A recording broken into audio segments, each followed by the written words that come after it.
2.7 is called Problem Solving with Permutations and Combinations. That's a long title. And I guess what this section is trying to do is to take everything that we've learned so far, the fundamental counting principle, the permutations, the combinations, with repetition, without repetition, identical elements, non-identical, all that stuff, and put it in one section. But it seems a little curious to me because the next section after this, 2.8, is the practice test, and that seems to be the intent of that section as well. So I guess it's kind of like doing 2 days of review, really, which can't hurt, especially with a challenging topic such as this. So we'll go straight to some questions here. Okay, so the first question says, a website offers an online practice driving test that consists of 10 questions selected from a bank of 25 questions. The level of each question ranges from easy to difficult. How many different ways can the test be created if, first of all, if there's no restrictions? So this makes sense. There's 25 questions, and when you go to do the online practice test, 10 of those questions pop up. You don't get all 25, you just get 10 of them. When you do it, you get certain 10. Someone else does it, they get a different, some of them might be the same, but they get a different combination. Or is it a combination? Is this a combination or is this a permutation? Well, if it says how many different ways can the test be created, then I would suggest that having one question first and then having that same question on a different test third, it's different, right? The order of the questions is different. So order matters, position matters. In other words, this is going to be a permutation. So what's the n value? How many things are you choosing from? You're choosing from 25 distinct objects. And in the first one, there's no restrictions. You're just picking 10 of those objects. So this is the whole question right here.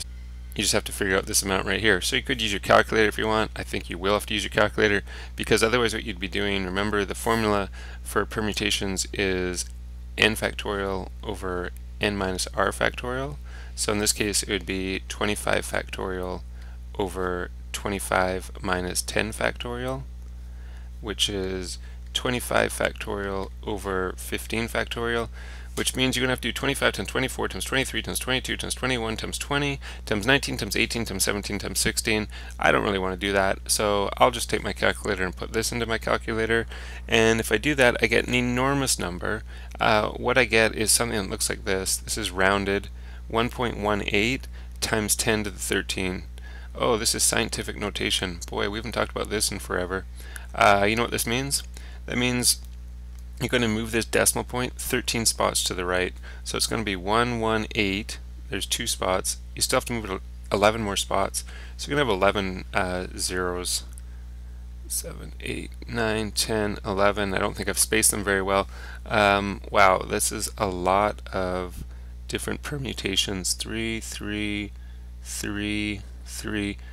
Thousands, millions, billions, trillions, 11.8 trillion, I believe. That's incredible, isn't it? But there's no need to write that number. You could just write it in scientific notation form like this. Okay, now we're going to do the same question, but this time the easiest question of the 25 is always first, and the most difficult question is always last. So, we're going to have 10 questions. 1, 2, 3, 4, 5, 6, 7, 8, 9, 10.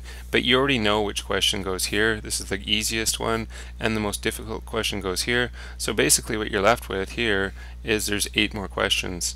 How many are there to choose from? Like, what's the n value? There's not 25 anymore. You already put one of the 25 here, you put one of the 25 there. So what you're left with is 23 questions.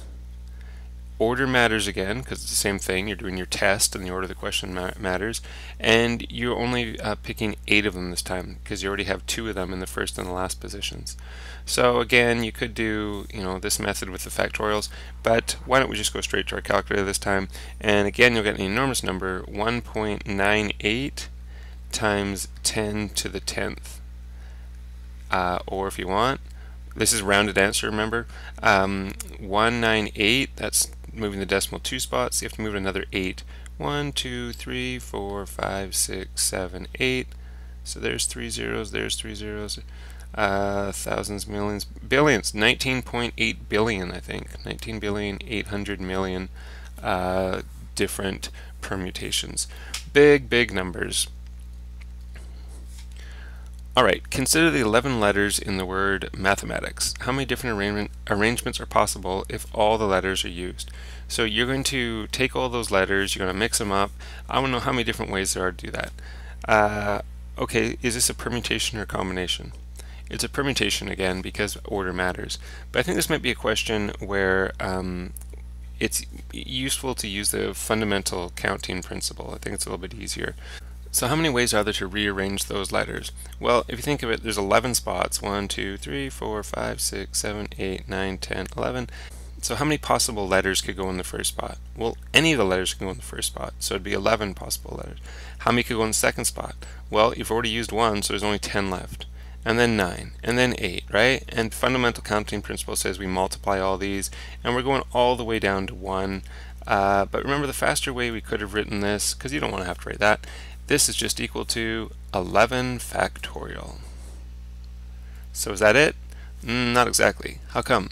Because we have some things that repeat. We have an M and an M. We have an A and an A.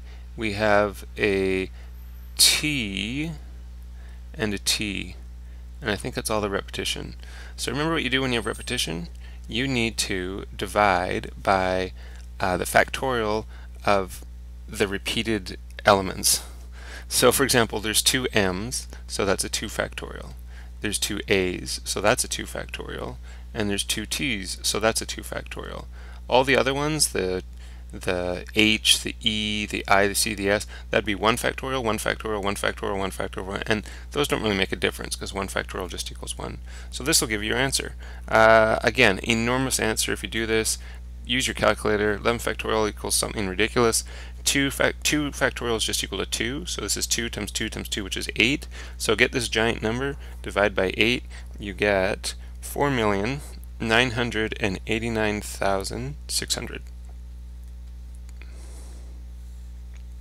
Okay, now we're going to answer the same question, but this time each arrangement must begin with the letter C. So I guess I could draw my 11 spots again, 4, 5, 6, 7, 8, 9, 10, 11, and we have to put a C to start. So if we've already used the C, let's just get rid of it there, then how many possible letters could go here? Well, there's only 10 letters left, so it could go 10 in this spot, and then we could have 9, then 8, and so it turns out that this time we have 10 factorial. How about repetition? It's the C that is already placed, so we still have 2 M's, 2 A's, and 2 T's, so again we have to do 2 factorial, 2 factorial, 2 factorial. And use your calculator, you'll get a smaller number, but still pretty big, 453,600. And the last one. All the letters are used, but this time each arrangement must begin with the letter M. Okay, at first it seems like this must be exactly the same because you're just placing one of the letters. But the difference is this is one of the repeated letters. It's going to be slightly different. 1, 2, 3, 4, 5, 6, 7, 8, 9, 10, 11. So you're going to place a M at the start. I guess I better erase this. Let's erase all of this.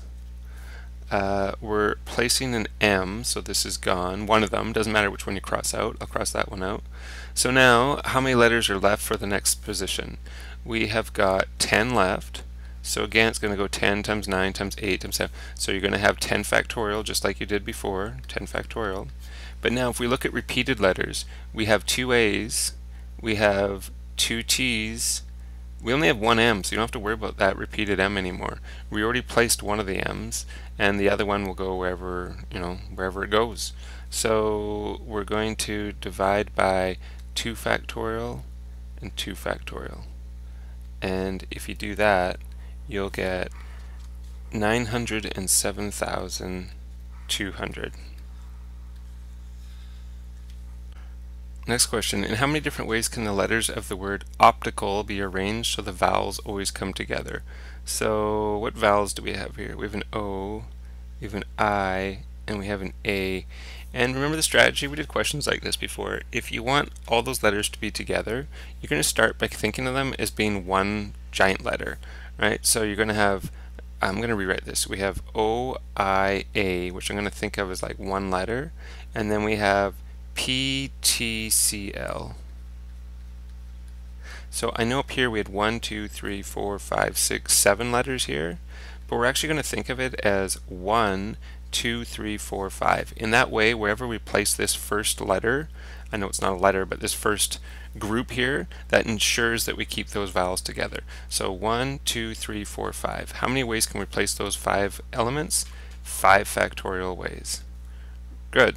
But once we've placed this element, this first big element here, we can also rearrange the O, the I, and the A. How many ways are there rearranging those 3 elements?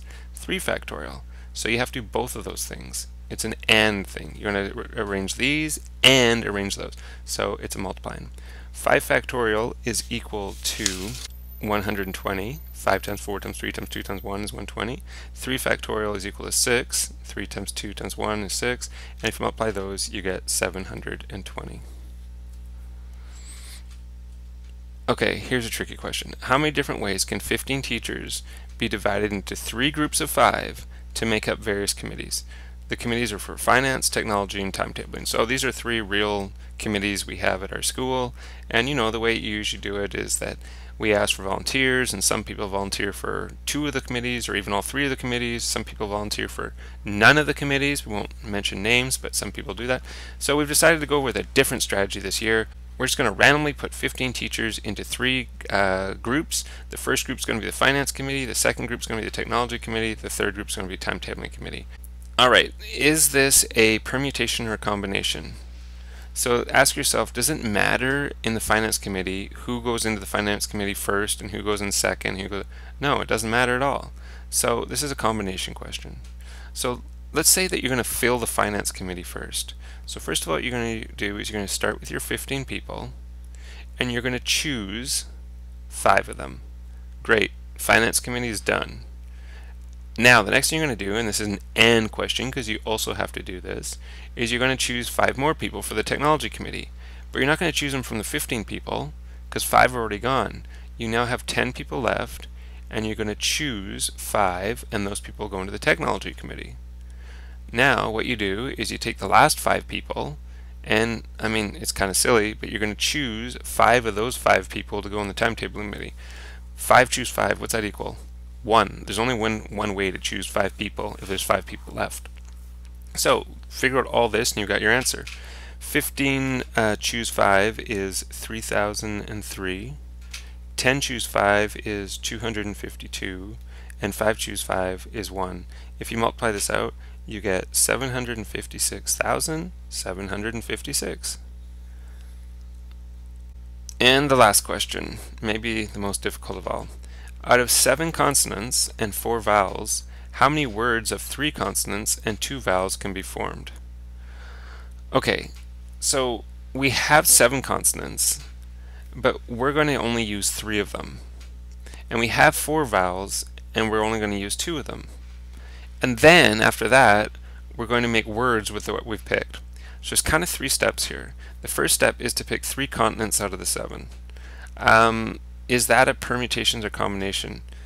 That's a combination because for now all we're doing is picking them out. We're not actually placing them yet.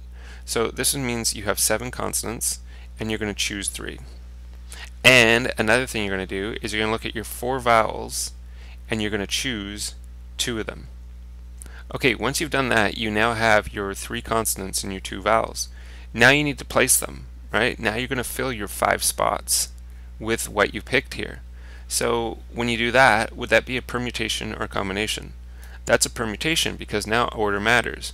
And what you're going to do is you're going to take the 5 elements that you've chosen here and you're going to place all 5. So that's one way to think of it, 5p5.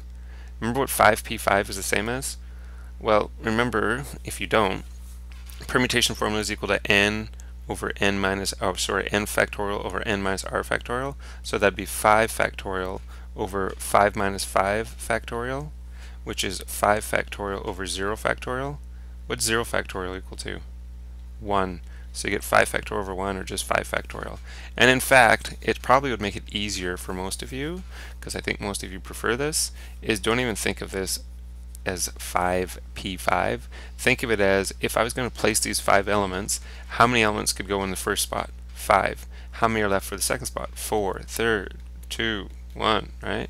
So it's times 5 factorial.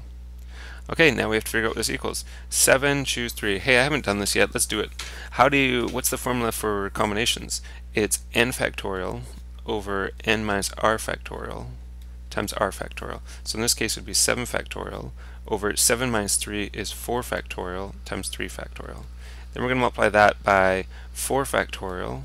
4 minus 2 is 2 factorial, and also another 2 factorial, and then multiply that by 5 factorial. So in this one, that's 7 times 6 times 5 times 4 factorial, so those will cancel, and then the 3 factorial is 3 times 2 times 1.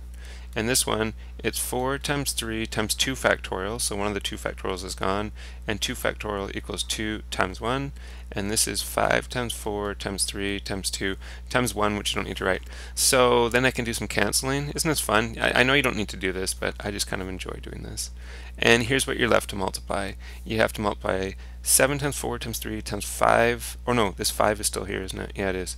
So 7 times 5 is 35, times 4 is 140, times 3 is 420. I think I'm going to have to stop there. 5 times 4 is 20, times 3 is 60. So I just have to multiply these.